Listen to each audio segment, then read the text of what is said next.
Buenas tardes.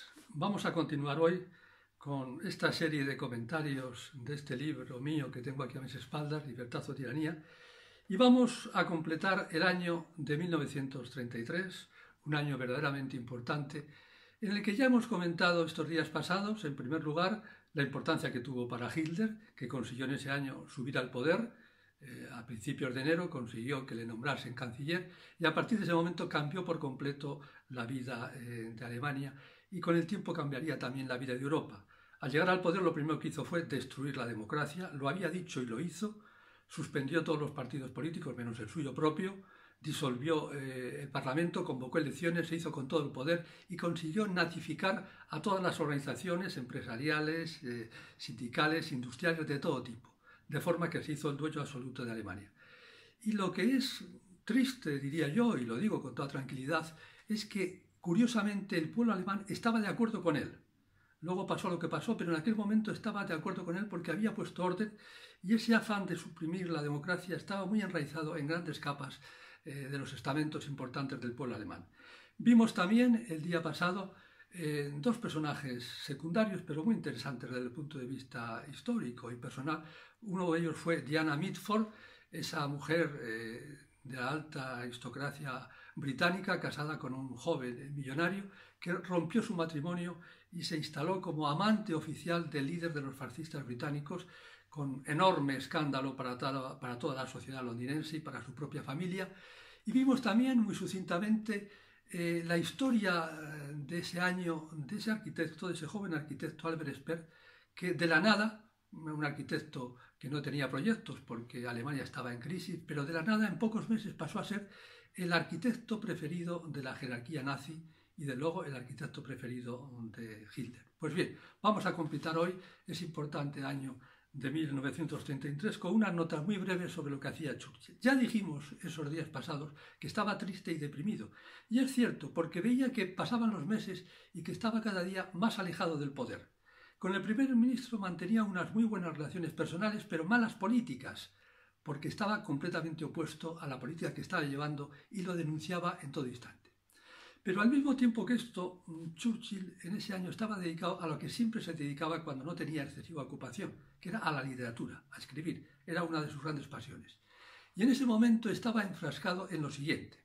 En primer lugar, quería poder terminar para el verano el primer tomo de esa biografía del duque de Marlborough, del primer duque de Marlborough, al que le daba mucha importancia, que tenía ya bastante avanzada y, como digo, quería terminarla para el verano. Pero al mismo tiempo estaba escribiendo otras cosas.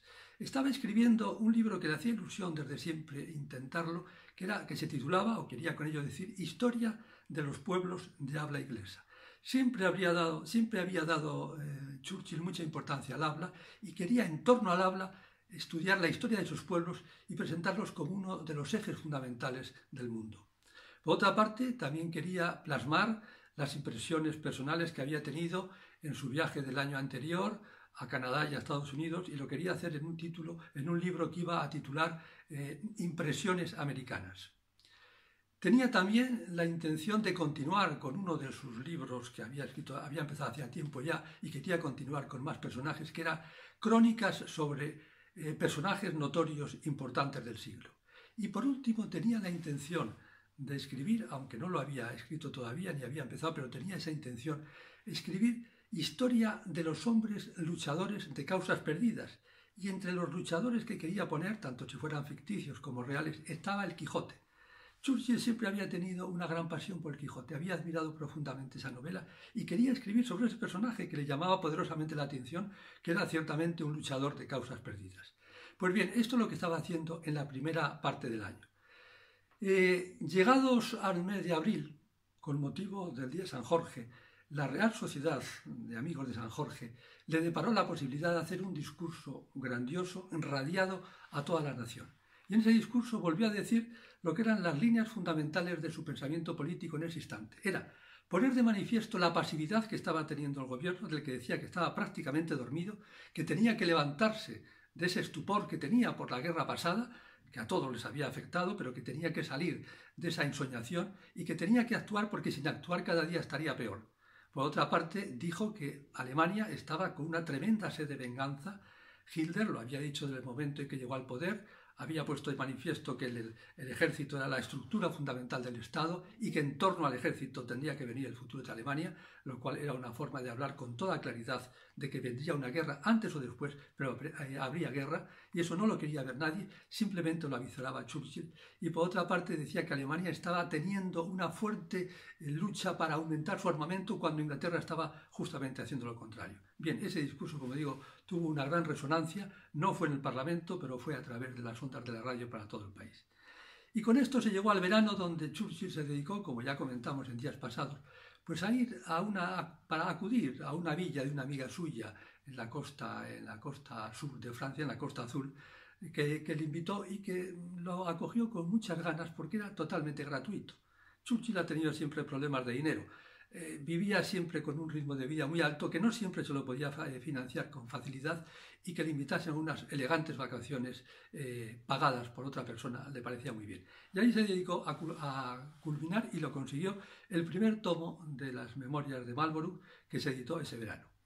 Cuando editó ese tomo, se lo mandó, como hacía siempre con sus libros, a ciertos personajes importantes. En primer lugar, se lo mandó al primer ministro, Aylwin, que ciertamente lo admiró y le dijo que era un libro verdaderamente notorio, y que lo realmente notorio es que lo escribiera al mismo tiempo que hacía otras cosas. Como digo, Churchill tenía muy buena relación personal con Banwell, pero muy mala relación política. Pero en lo personal le ha legado este libro. Y se lo mandó también, es curioso, al presidente de los Estados Unidos, a Roosevelt, y a otras personalidades más. Pues bien, con esto se presentó el otoño y la ocasión de hablar en el Parlamento también el 7 de noviembre, en un famoso discurso en la sede de la Cámara de los Comunes, donde volvió a criticar profundamente al gobierno y poner de manifiesto un conjunto de datos que solamente él tenía de los miembros de la oposición. Supongo que el gobierno también los tenía, porque estaba muy bien informado de lo que estaba pasando en Alemania, y así les dijo que Alemania estaba adquiriendo enormes cantidades de hierro y níquel, lo cual quería decir que estaba preparándose para la guerra, que estaba preparando armamento. No le quisieron creer, como hacía siempre, pero volvió a insistir y volvió a ponerse ante la Cámara como el único aladiz que podía salvar a Inglaterra en esos momentos, aunque fue completamente rechazado. Y dijo que la verdadera solución para frenar a Alemania era la Liga de Naciones, que es la que tendría que resolver las quejas alemanas ahora que todavía era débil, porque si se esperaba a que fuera fuerte, las quejas las resolvería Alemania por sí misma. Pues bien, con esto se iba terminando ya el año, y llegamos a la fecha del 30 de noviembre de 1933, donde Churchill cumplió 59 años, como digo, triste, alejado cada vez más del poder, y en aquellos días se retiró a su estancia de Chartwell a seguir escribiendo y a esperar terminar el segundo tomo de las Memorias de Marlborough, y a esperar que terminase ese año que para él había sido muy malo y muy bueno para su oponente fundamental, que era Hitler. Bien, con esto terminamos el año 1933. Continuaremos con la historia, pero he querido dedicar una importancia especial a este año, porque como he dicho, este año cambió la historia de Alemania y, por desgracia, la historia de Europa y del mundo. Nada más, muchas gracias y hasta la próxima tarde.